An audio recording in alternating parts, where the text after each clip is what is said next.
they're still noticing Jeffrey Epstein and his relationship. I can't remember what I had opened at, and his relationship with Ghislaine Maxwell was starting to be studied. So, in 2002, he started to get known. Now, where's Stan Pottinger around this time? But he's at starting in the life. Blockbusters. Yeah, look at this man. No, look at this man. Look at this pattern on His his old website. website. I know, Stan, where it goes down, like he just, that's cool, isn't it? No. Yeah.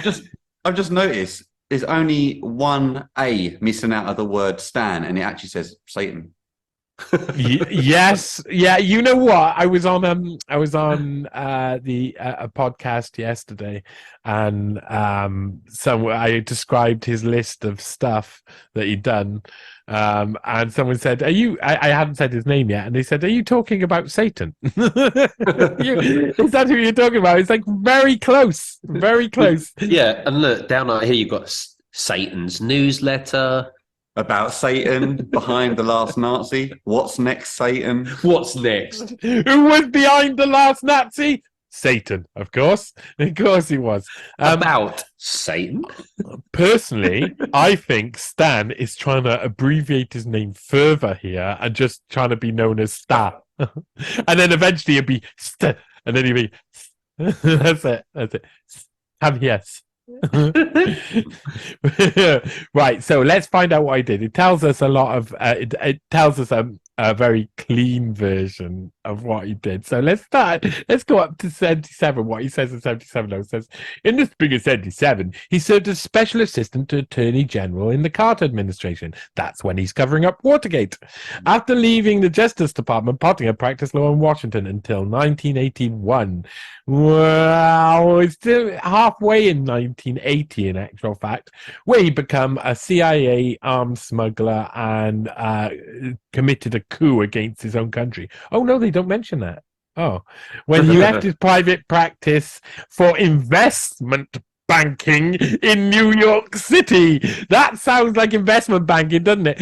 Illegally smuggling arms or funding of illegal arms smuggling or whatever part of that process he took, and all of the meeting people collecting money for the CIA, all of that. Is that investment banking or is that a CIA operative? I think he was a CIA He's operative. investing in the people he's speaking to and banking their money for the CIA. There you go. Woohoo! Though they lose 110,000 here and there. Well, you win some, you lose some. Yeah, what can you do when you're dealing with Chevys? Who knows where that money's going? Right, I got to say as well, I'm going to try my hardest during this sitting not to say Adnan Khashoggi and not accidentally say Jamal Khashoggi. So if I at all say Jamal Khashoggi, shout at me, would you? Because it just slips into my mind, of course. He's his nephew. Jamal Khashoggi's got his head chopped off at the embassy, was a nephew of Adnan Khashoggi, who was smuggling guns in thing. But it's like Freudian in my head. So anyway, here he did all these things until the early 90s and all of this, and he became an author. But down here it says something really important. It says, and let's get Stan's face in it so that Satan can look at you himself.